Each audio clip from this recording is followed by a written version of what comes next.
Hey, how's it going, Rachel? I am well, Jack. How are you? Doing really well. I want to welcome you to my podcast called Jack Talks Back.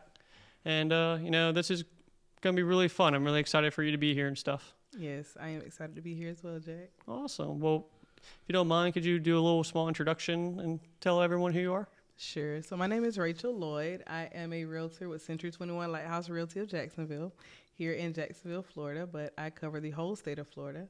I am also a licensed community association manager, where I manage homeowners associations throughout North Central Florida, and a property manager. So I provide professional property management services and consultation services to real estate investors as well. Well, I can definitely say that's a lot of stuff in real estate. And that's actually really cool because I told you before, I was in real estate for 4.5 years. Mm-hmm. And for people who don't know, Rachel and I are actually referral partners. She gives me a lot of deals and everything on the real estate transaction side for homeowners insurance. And she's definitely one of the biggest go-getters out there. And it's very great to see someone who is like that because you're not just an order taker. You're doing everything. And from what you told me from before, you were a home inspector before. You were an inspector before. I was. So when I worked for Gainesville Housing Authority, which is a housing authority for affordable housing, I actually was a inspector for HUD. See, that's something that a realtor should know a lot because back when I was a real estate agent in Virginia Beach, it's completely two different states. I can't blame the states for different realtors. I can blame COVID a little bit in a way because, anyone could have sold a house during then. I was doing really well in the very beginning. Then obviously no inventory happened.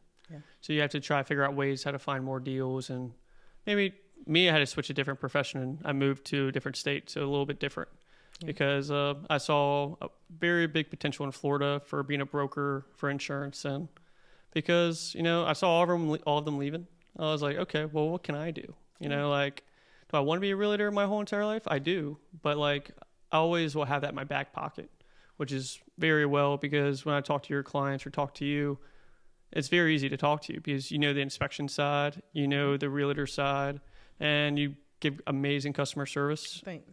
One of the best things I know from you, that I've seen from you was on that one real estate transaction, you literally go to the place and clean up what we need to clean up for the inspection because the carrier was like, oh yeah, this needs to get done. I'm like, there's nothing really there. But you're like, I got a Diet Coke. We can clean it up with that. Absolutely. It cleans a little, in Florida, the water is harder here. So it builds up more on those type of pipings and stuff like that. Yes. So I thought that was really amazing that you said, I can handle this fast. I was like, we need to get this done. We cannot extend the closing just for some corrosion on some plumbing. Mm-hmm. So. That was the word corrosion. I couldn't think of it. Oh, I was like, why can't I think of it? Sandpaper and a can of Coke. Mm-hmm.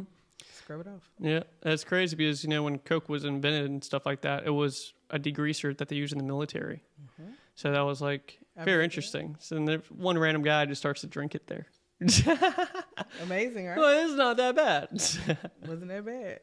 No, that's really cool. So what are your challenges right now in real estate that you see or you even have any challenges right now? So I think I wouldn't say challenges. It's more so myth debunking. Mm-hmm.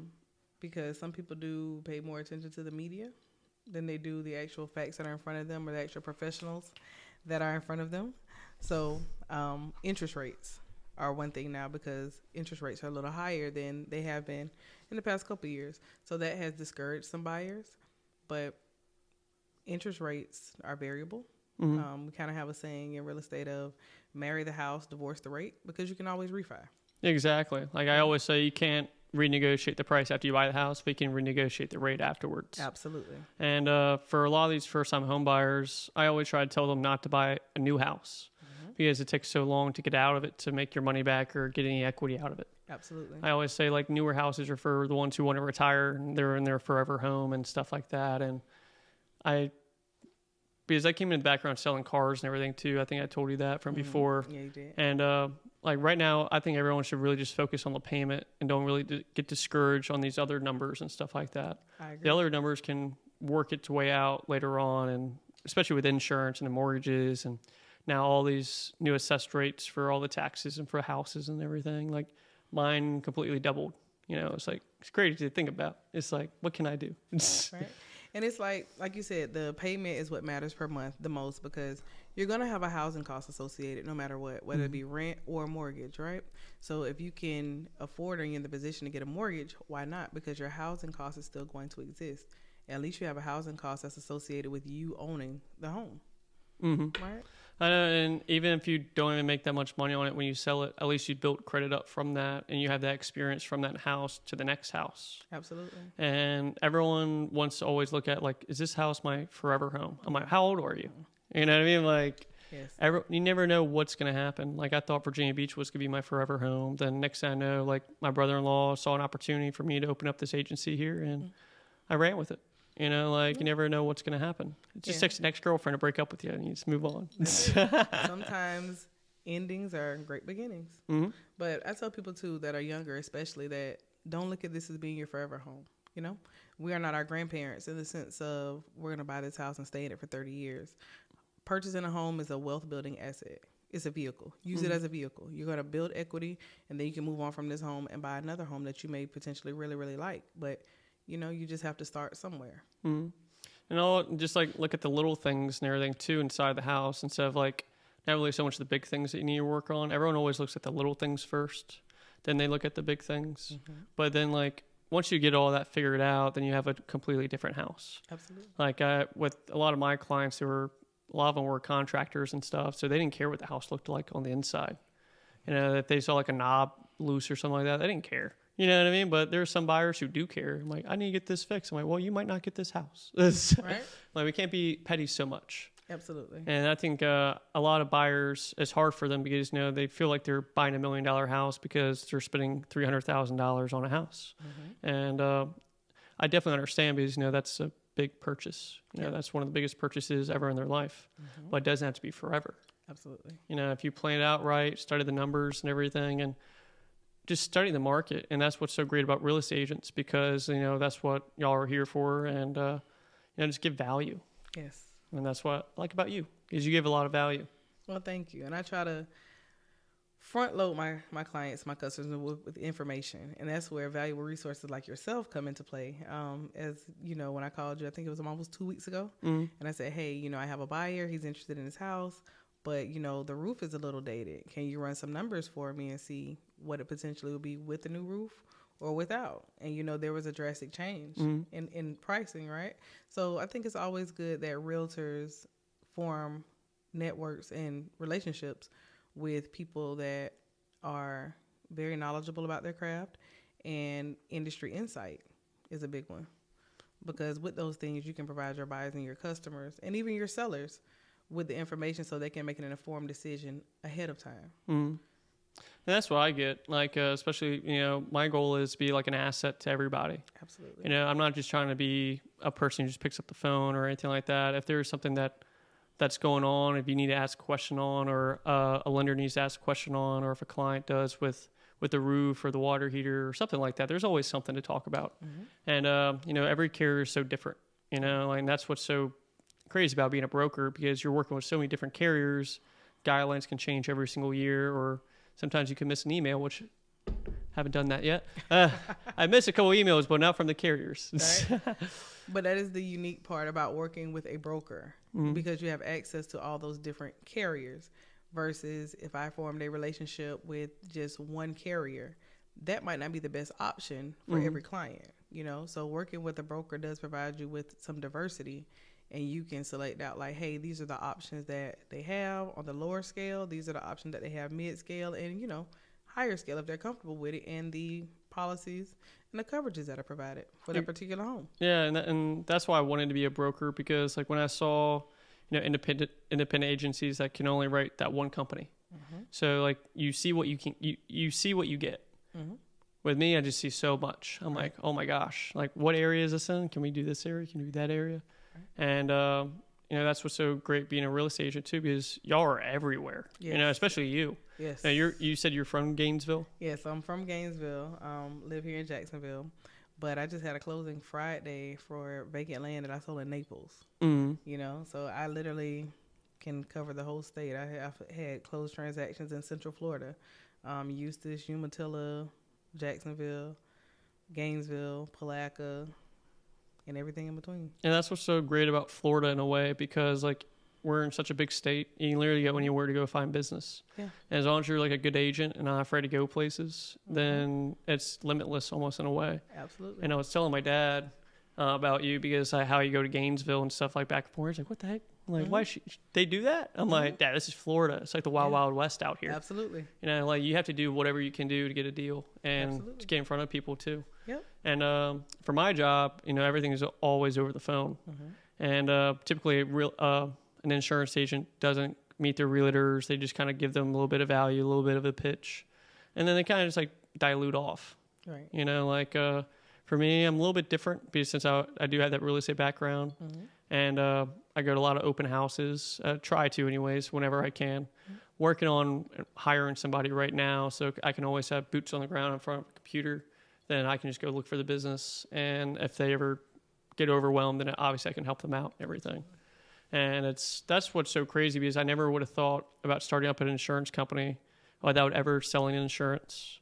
You know, only doing real estate and cars and working in a restaurant, and I thought it was going to be a lot easier. But when you look at the class, it's a 200-hour class, one of the hardest tests. Group, come here, Bubba. Sorry if you hear my dog. He was just outside, so he's fine. He just likes attention. But it's so crazy because like a lot of people don't know that about real estate and about insurance. I mean, because like I don't know, you have to be a go-getter and everything, and like you're probably one of the biggest go-getters out of all my referral partners. Thank you. And I tell, you know, my dad and some of my friends and stuff, this girl gets like 2 to 3 deals a month. Yeah. You know, like she doesn't stop. You know, she doesn't need to stop, because like what else are we gonna do? Right. You know what I mean? Like, you gotta keep something in the pipeline. I'm pending right now. I was pending 5 transactions. One closed on Friday. Now I'm going under again today. So I'm still pending 5 transactions, but they all close on or before December 16th. So it's busy. Oh, I know. It doesn't stop. It doesn't stop. It doesn't stop. It's like once you build up that snowflake to build up a snowball, then you're going to build a snowman. Absolutely. Like I was telling somebody the other day, I was like, I never would have thought to start up an insurance company, because you start from nothing. So you start with 1 grain of sand with the salt shaker trying to create a beach. And, you know, like once you create that beach, then you're living. You know what I mean? Like the stress is there in the very beginning, and we need that stress to push us through. Absolutely. And having always that thought in the back of my head, like, you have to get this done. You know, if you don't get this done, you're going to lose this person. You're going to lose this referral, or you're going to lose that client. And, you know, that's what's so great about it. Absolutely. But what made you want to do the transition from being a, you know, inspector to real estate? So actually, I'll give you a little more history. So I worked for the Florida Department of Corrections for 10 years. After 10 years, I retired as a sergeant because I became a mom. Oh, thank you for your service. Yeah, thanks. So I became a mom, and I was like, shift work just wasn't conducive to. So I took an entry-level job at the housing authority there in Gainesville. And after being there for a few months, then I got promotion to inspector. So I became an affordable housing inspector. So I did some inspections. About a year after that, I became a property manager. Well, after that, I got kind of bored. So I took the pre-licensure course to get my license to be a licensed community association manager to manage homeowners associations. Okay.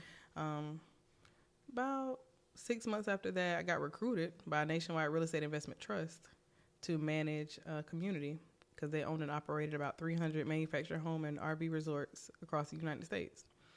They had expanded their reach into Florida and purchased some communities. So I managed one for them in Gainesville.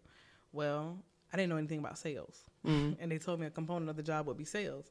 And I was like, okay, well, if they'll train me, you know, I'll go for it. Because the salary was nice. And I was like, you know, okay, so bonus and commission, that'd be nice.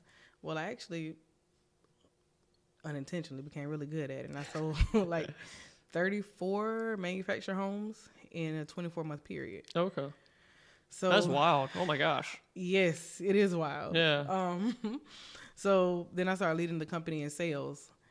I got a promotion to corporate for in a leadership role in training and development to train salespeople for the whole entire company and train community managers to manage. And then they did some downsizing last year. So I was there for a couple years, had a really good run.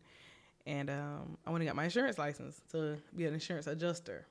Worked for Progressive Home for a little while. But while I was there in corporate, I didn't get commissions and bonuses anymore once I took the promotion. My salary was really nice, but I missed the aspect of being able to help people find their home. I missed the aspect of being able to take a home and refurb it and list it for sale in the community. So I have a passion for that. So I was like, I guess getting my real estate license is just the next thing to do. So I did it. And then when they did downsizing and I went to Progressive, I started doing more in real estate. So That's really amazing. Especially, I did not know you were in the military. yeah, so I did Florida in the Army National Guard. I was right out of high school. But then I went to, like I said, I worked for the Department of Corrections for 10 years. Well, that makes a lot more sense because you're structured really well and everything like that. Yes. So like that, I can definitely see that really working out well in the real estate game, and especially for meeting people in the military also, because everyone needs guidance. Absolutely. I feel like everyone in the military, once you're fresh, all you're getting is guidance the whole entire time. That's it. And once you get that wisdom, then you got that passion for it. Right. And with the salary thing, that's really funny because like salaries are great for some people. Mm-hmm. At the end of the day, you do get comfortable. Then you're like, I kind of want a little bit more. Mm-hmm. If someone can combine a salary with a commission job at the same exact time, it usually never works out, to be honest, anyways, because then they rely on that salary, the draw, and everything. And it was funny because when I was getting my license for insurance, and they were telling us about things that Goose had about like setting people up for a draw and everything. So if they don't make the cut, they get a back pay. Mm-hmm. I'm like, well, I didn't start like that. Right. I'm like, I feel like you have to like really build yourself up and everything, and you learn more, you get more hungrier, and also like, for me, I didn't want to burn a lot of bridges in the very beginning for asking a lot of referrals and stuff, because like I was still learning. Anyone can write a home policy, but do they know what they're writing? We're seeing some like apps and everything now that you don't even have to talk to a person. They'll just have a thing that says ask a question on the bottom, and they'll send you a quote. And the clients just look at the premium and they're like, oh, okay, it's full replacement on the dwelling, and that's all I need. And most of the time that is all you really need. But like, do you know what's covered on the water damage? For some carriers, it only goes up to 10,000. Sometimes it can go up full water damage and stuff. And the average water damage goes over 10,000 anyways. Absolutely. So it's kind of, when you start to see that, and you're like, okay, no wonder your premium's a lot lower than mine on this one, because, the clients are only looking at the price. They're not even looking at how much is getting rebuilt on their house, it's actual cash value for the personal property or the roof. And that's why, you have to talk to them on the phone, because you can't just text them and stuff. And that was my problem a little bit in the beginning. I wasn't doing that a lot, but I did realize very fast, like, no, you have to talk to these people. Mm-hmm. You have to build a relationship. They don't even know you sell auto. You work it that way, you know. And that's what I see the difference between, like, commission and salary. And I feel like everyone should really be on commission really so much to a certain extent. Because I worked in a restaurant my whole entire life, and we worked for tips. Mm-hmm. So you always got to work for something. Absolutely. And I always work for a smile. And that's, building relationships is so important. I had about 5 mentees I was working with at one time in real estate. And I told them, I still have a few of them, but I tell them all the time, focus on building the relationship and the sale will come. And if you create that relationship and you nurture it the right way, you become a person to them, to your clients. And it just so happens that you sell real estate. Focus on having the energy and the interaction that you would like to have with someone. Don't be a salesperson so much, because nobody really likes a salesperson. I tell them that I don't know if some people are old enough, but like Circuit City, or when you used to walk in Circuit City, there was a salesperson.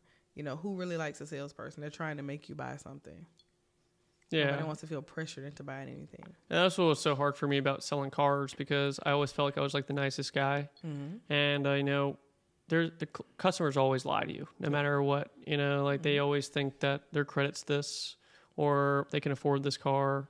Mm-hmm. And, I was never like the biggest pushy salesperson. Mm-hmm. I did figure out later on, it was all about the payment, and, what I'll never forget, I think my boss, Tom Harmon, it was really funny because or my dad actually said it. One of the two was really funny. If I can get it to that payment, would you buy it today? So like, that really shoots at them like, oh, well, no, actually. I'm like, oh, so what are we doing? Like, what's your goal here? What do you just want to get educated on these cars, or like, do you just want to see what price you can get and everything? And that's what, like, you really just got to be really upfront with a lot of people. And that's when I started getting really good at selling cars, or better at selling cars. I'm happy I didn't get really good, because I didn't want to live at the dealership for the rest of my life. And I have total respect for everyone who does. Because, like, if you're in it for the long haul, you become a great manager. Like I always said, like, all the managers I had behind the desk, they were all like Hall of Famers. So I got to learn so much, and I can't be more appreciative for all those people who gave me those opportunities and stuff. And that comes out to this, you know, like, gets to a certain point, like, okay, where am I at today? What can I do more today? Did I do enough? I'm like, I'm still moving. I can do more. But I do get lazy. So do I. Have my days. Yeah. Definitely have my days of being lazy. It's definitely, especially with real estate and with any type of market, you never know, like, how wavy it's going to be. And there was this one broker in New York. I don't know if you know Ryan Serhant. You ever heard of Ryan Serhant? No. Serhant? I think he's the #1 broker in New York City. And he started out right when the economy crashed back in like 07, 08. And he didn't know that the market was really that bad. He just always heard the market sucks. And he just kept on driving. And like, if you're in a bad market or a tough market, then if you can last through that, then you made it. You know, like, I can only imagine, like, me not going through all these steps, because my dad always said you can't run up a ladder. You can sometimes, but you might miss a step and fall back down. Then you got to go right back up again. Don't miss that step again. Absolutely. You know, and that's what's so interesting about these type of jobs, because like, we have to give value to a lot of people and everything for them to really to buy from us. So showing value it's easy when you've been successful at it, right? So you just mentioned about being in a tough market. So I've been hearing this year that this is a tough market. I can attest to that. Right now I have 12 closed transactions to date, right? And I'm pending 5 more. So I can't say that this is a tough market, but obviously what I'm doing works. Yeah, you're doing something that's working for you. Right. And that you just got to find your niche in it. Right. You know, as long as you find your niche and give good customer service and do everything legally, morally right, everything's going to follow. Absolutely. And some people find it hard to show their value. So like with newer agents, I tell them, just be honest. Be yourself. Don't pressure people to buy, because even if they don't give you a sale, they'll speak highly of you to somebody else and they'll refer you. You know, sometimes a referral is actually better than an actual transaction now, because you don't know what the referral could lead to later. Oh, I know. And that's why, like, it's so funny, because my dad always said, send Christmas cards out and stuff like that, especially if you're a realtor. For me, being an insurance agent, you know, doing like 30 up to 20 or 30 transactions a month, maybe more sometimes. That's the goal in the future. Like, the goal is for Goosehead is to get between like 30 to 60 policies a month per person. And I'm climbing up that ladder, and I'm just making sure I'm able to deliver at the end of the day. Absolutely. And everything. And I'm not trying to rush it all up right away. I'm not trying to freeze up everything. I'm trying to still be comfortable and still have a good life and see things how I want to see things, if that makes sense. That makes complete sense. Yeah. Like you said. So I do know that while I often think and reflect on the road that it took me to get here in real estate, right? From going from working at a correctional institution for 10 years to working in affordable housing to working for a nationwide real estate investment trust and in corporate America to now being my own boss and being in real estate.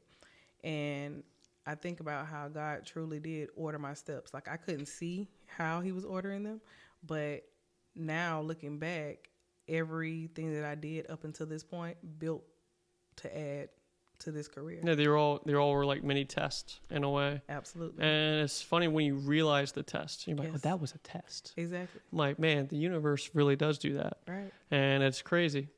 I just put a whole bunch of baking soda on him, so he's kind of itchy. Around here, there's fleas everywhere because like I'm all in the woods, but he doesn't have fleas, thank goodness. Yeah. He just gets itchy from the stuff I put on him. Well, good. Yeah. Great. Yeah, I put too much on them. Because they say you're supposed to rinse it off and I forgot to rinse it off. Oh, So he's itching. probably feeling it. Yeah. But he's good. He's good, probably. But what I was gonna say, there was one thing I was gonna ask. For you being in the market and living in Florida for your whole entire life, and seeing like all this stuff is going on, what do you see for like, you know, our general election that just happened? You know, for a guy who's was a real estate investor, was president from before, seemed like he had some success from 2016 to 2020. Then the media got on top of him, it looked like. And that's why I don't like the media. You know, I feel like we got to be our own type of media in our type of way and do our own research and not let anyone else tell us what the narrative is. Let us figure it out. Absolutely. You know, I think that's like the biggest thing. And, but I'd love to hear your opinion on it. So I think the election, of course, with any major event, does have an impression on people and how they spend their money. Since the election, I have seen an increase of people who have said, oh, well, you know, I actually was just waiting on the election to be over to make this decision, but I'm going to list my house. So I have, I think, about 3 new listings that will come to market the first of the year because they're post-election. Yeah. They were just really waiting, and I think it's going to stimulate the economy.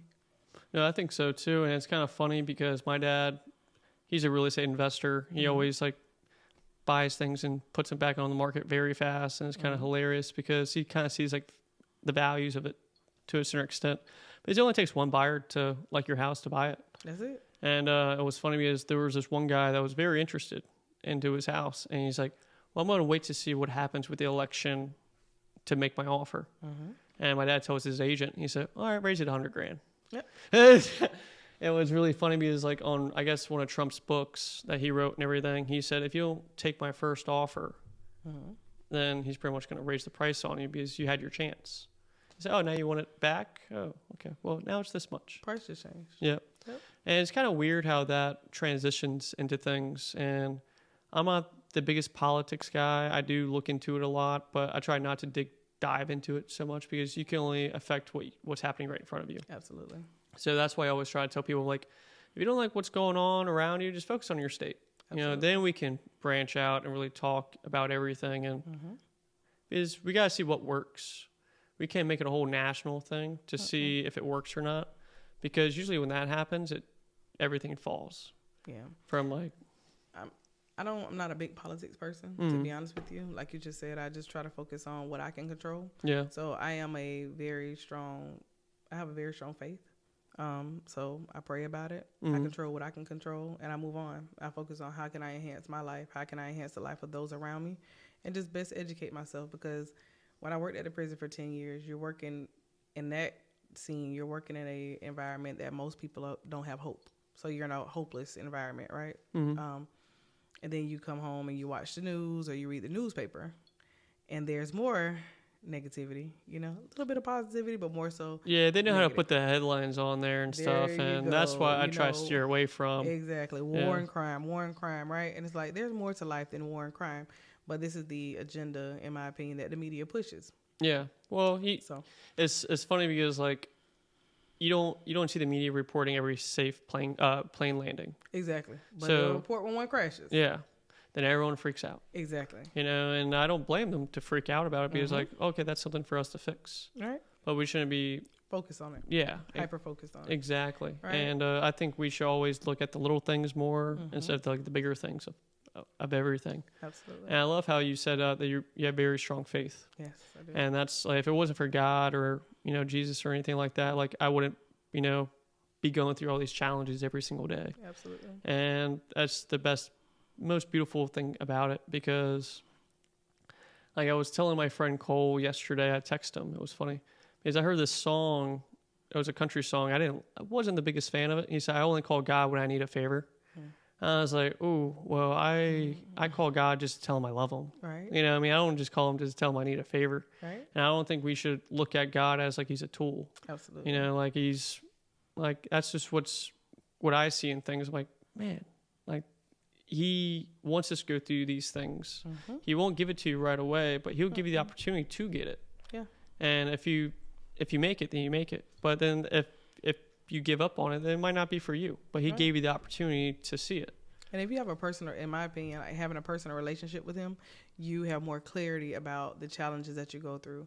And that's why I often I'll pray, and when I pray, sometimes I say thank you for sunshine, but thank you for rain, because you can't appreciate the sunshine if it's shown all the time. Yeah. You know, if we don't ever encounter challenges and struggles and obstacles, you wouldn't be able to appreciate when times are good. So you enjoy the good times, but even in good times or bad times, you should thank God, because you can still see the goodness even in difficult times. Well, that's why there's like the darkness and the light, because Absolutely. there has to be darkness to show for the light to see. Absolutely. If that makes sense. And do you ever listen to Billy Graham? Not a lot. Not a lot. Yeah, I've listened to him a couple times, but I'm a very big fan of Billy Graham. He said one thing. It was very interesting. Well, he said a lot of things actually, but he was saying that how hard it is to have faith in America, because it's very easy for our living compared to like another country who's going through a lot of suffering. Right. Because they might be praying to God every single second of the day of the suffering that they have. And then they come to a place like this and they are more relieved. And that's what I kind of see in things. Like if you see somebody who's got out of college, get a salary, they're not relying on God. They're relying on the man to give them that paycheck. And that's a little bit if I got a salary job like that, I'd be like, oh, thank God. I'm like, right. I finally got that stable financial freedom, hopefully one day. But that's the difference that I see in things, because I listen to Jordan Peterson a lot. He talks about how, if it wasn't for Jesus going through that suffering for us to realize all that stuff, then all those seeds wouldn't have been planted. Absolutely. So it became like a wildfire going across the country, and it's pretty much it's impossible to stop. Yeah. And it's just getting bigger and bigger and bigger, and it's one of the most beautiful things to see. Okay. Because we need to see these negatives. And one girl said to me, she's like, well, why is there, if God was real, why would he create evil? I said, well, you'd be more appreciative. You want to be like an NPC, non-player. He's a God of free will. He wants you to come to him and to establish a relationship with him because you want to. Yep. And we all have chains on us. We all have shackles and stuff like that, but there's ways for us to loosen them up. We can't let the media or anything that's really going on in our lives that's holding grudges. I feel like that's the biggest thing. A lot of people, they want to hold a grudge till they die. And I'm like, why do you want to hold that? It might make you live longer, to be honest. It's you're something to live for that, but there's no ending to that. You can forgive and then, forget the person. Yeah. And just move on from it. You can still love them, but that doesn't mean they have to be involved in your life. Absolutely. If that makes sense. Yeah, no, it makes complete sense. Yeah. You can love and let go. Mm-hmm. I always say, I think since you said, I think you watched my first podcast, I think I said it on there, forgive the people, but don't forget the event. Absolutely. Sometimes they might not know that they're doing something wrong. We're all like giant kids. Absolutely. We're all experimenting with something like, shoot, I might have just killed this whole entire country by something, but I didn't mean to do that. Right. But if you do know that, if you do know what you're doing, then you should definitely be held accountable for what you're doing. Right. And that's the same thing with real estate. If you're trying to get around certain things just to get a deal done, never works out properly. No. Same thing with loans and insurance, and it's crazy. I'll never do it. I have told people literally when they said, oh, they want to buy a house, and you having a conversation with them, and I said, well, now might not be the time for you to buy. I never want a deal so bad that I'm willing to not be honest or to be deceitful or to pressure someone into something that they may not really want to do, because some people like the thought of doing something, but they really don't have the grit, or they're not in a position to do it right now. Buying a house, you have to have some money saved. You should be financially stable. You should be reach the point in life where you're financially responsible and stable, because the difference in the renting and buying is it's not if something happens in the house, it's when something happens. All these things are man-made, so they're going to break. Something's going to break at some point, and you're not calling the maintenance man like you do when you rent to repair something. You're going to call your bank account. Yeah. And if you don't have a certain amount of reserves, or if you've not learned how to budget and control your finances, then buying may not be the time right now. you know? Oh, for sure. And especially owning a house, there's so much responsibility for it. Absolutely. You know, like upkeep with the yard, the bushes. I need to trim outside right now. Just like little things like that. Like, it's funny because with growing up with real estate, with my dad being a builder, and I lived in over 22 homes, I think, maybe 23 homes. And it's funny because I got a dog and a roommate. My house gets like a disaster the next day.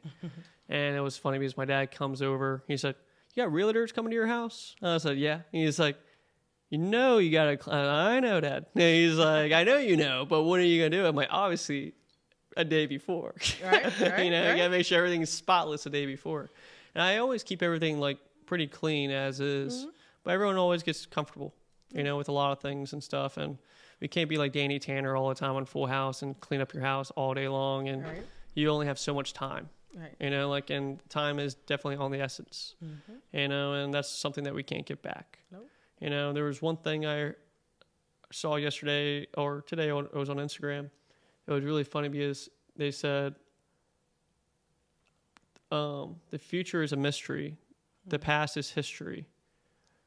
Right now is a gift because we're in the present, because it is a present. It is. Yeah. I was like, whoa, that's like, that really shot at me. That's something to remember. Yeah. I often say about time that it's the biggest mistake that we all make is that we have more time. And really, we don't, because you don't know. You know, no one knows the day or the hour, and we're all on borrowed time. So make the best of your time, because you don't know how much time you have. Yeah, especially like, you know, with the sun. You know, it can shoot out a solar flare, and it could give us like a big EMP. And all the power could go out in the whole entire world. That could be it. And you're like, whoa, what just happened? Just a blink of an eye. That's it. And it was funny, like Joe Rogan said once, he said, how long would it take for you to realize the power's not going to turn back on? And like, what are you prepared for at the end of the day? You know, like I need to prepare more of stuff like that, in my opinion. Like dehydrating food. Like if you dehydrate fruit or anything like that and grind it up into a powder, it will last 25 years. So if you put all that stuff in mason jars and stuff like that and keep it in a cool place, it lasts a long time. And, you know, like, especially if you own a house, you never know what you need to stock up on. And little things like that, it really goes a long way. And what I like about dehydrated fruit is you put it in water, it tastes like Kool-Aid. And it's like, whoa, this is the real stuff, actually. Like, not 50 grams of sugar going into it. It's actually real, just grinded up fruit. It's like, dang, it's really neat. Nice. But that's just, I'm a big health guy. I stress out a lot. That's why I break out a lot, too, is I think way too much, and I need to stop thinking so much. You know, I just need to relax and go dance it off somewhere. Yeah. The beach is my happy place. I'm an overthinker as well, so it is sometimes hard to turn it off. Yeah. And just enjoy the moment. And that's like a beautiful thing, because like there was one thing I saw from before, the world's looking like it's on fire on the phone, and the guy put down his phone and he's sitting on a rock in Colorado at a river or somewhere. He said, well, it's not on fire here. He said, well, let me just turn this off and let me just listen to the sounds and just relax. Unplugging is a wonderful thing. And, you know, like, especially getting grounded. You know, you have to be grounded with the world and the earth and be a plant to the sky. I don't know. I'm just rambling all the time. But it's fun. But what are your goals for the next year with real estate? So my goals for the next year, I want to double whatever I do this year. So this was my first full year in real estate. You got 18 transactions, be up to 18? Yeah. I plan to end the year with 18 closed transactions. That's wild. It is. My first year in real estate, I sold 4. Really? Yeah, it was really hard for my first year because it was during COVID. So like every house was like an open house, had 20 offers on it and stuff like that. And it was crazy. Like to think that like what kind of market that was then and what we're in now. Yeah. And like people were finally to realize that like we're not in that market anymore. You know, like buyers now this is a buyer's market, in my opinion, for, you know, you can negotiate on the sales price now, get the sellers pay closing cost, get them do the repairs and everything, and most of the repairs, hopefully. But like before, they just said, nope, if you don't want it, kick rocks, because we got a cash offer. There were so many cash offers. You know, you got to look at BlackRock and Vanguard getting LLCs and buying up all these houses and stuff like that, making it look like that a regular person's buying the house, but it's not really true. No. But That's what's. Do you know anything about those companies? I don't. So they're a very interesting company. They actually will buy neighborhoods out and rent them all out to people. I've heard of them. I have heard of that. I read that. And they have multiple names underneath them. Like they're the biggest stockholder out of majority of all the stocks. Yeah. And especially with big insurance companies and everything like that. And that could be a rumor why the big insurance companies left Florida, because they were trying to make Florida look bad. Big insurance companies left Florida because Florida, they're having to pay out a Well, lot of money. I'm not going to say that's not some of it, but I know the other part of it is like the hurricane that just hit the Southwest, right? Where you have all these homes that are on the beach, multi-million-dollar homes, they're destroyed. Yeah. So, you know, having payouts like that multiple times. But they're still part of them, actually. You're just not seeing them as the name. Yeah, no, they come back as other. Yeah, they trick you a little bit to think that like, oh, we're gonna make it look like it is that, but they're still making money on us. Absolutely. And like right now, with being a broker and with all these other independent agencies coming around here, it actually gives them a better opportunity to get these bigger guys out because they're all controlled by the bigger guys. Absolutely. And you know, like that's what's so beautiful about it, because like, we have to do that for our clients, to shop around for them, because like it's not fun just going to one thing. No. You know, we don't all want the same house. We all want a 2-car garage, Right. but you know, but we all don't want the same exact house. Exactly. So like, that's what I kind of see in things like, can we keep everything a little bit different? Because that's what makes it all so beautiful at the end of the day. Yep. Makes it diverse. That's really neat. Now I'm trying to think, there was something else I wanted to ask you. Did you want to ask me anything at all? How are you liking Florida? I like it a lot. Like, I never would have thought I was going to move to Jacksonville. And it was funny because I never visited my sister or John until they had their first baby, Jagger. And when I first came here, I would walk around Jack's Beach and Atlantic Beach all by myself one day.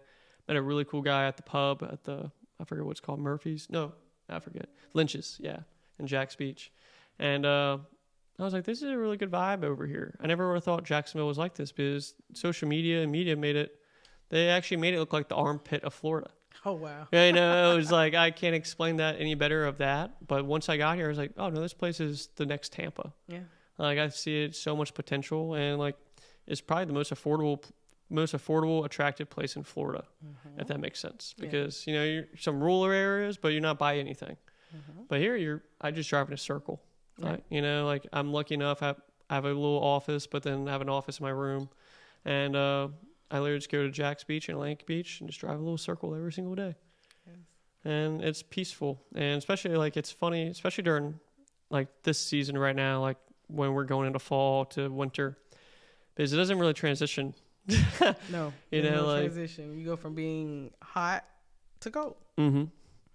And it's one of the biggest questions is like, when is it too early to put up Christmas decorations in Florida? I say before Thanksgiving, but I know some people like want to fight me about that. But I don't put them up before Thanksgiving. Yeah. I think like right in between. I see some people now right after Halloween. I was like, whoa, I'm not scared. I'm like, I'm not, I still want to be scared a little bit. You know, give me that little boost still. Like, why is Halloween only got to last a day? Then they make Christmas like last, 2 months. Right. And that's what's so crazy. I like all the holidays. Some people would say like, oh, you're a Christian, you like Halloween. I said, well, I like Halloween. I like candy. Right.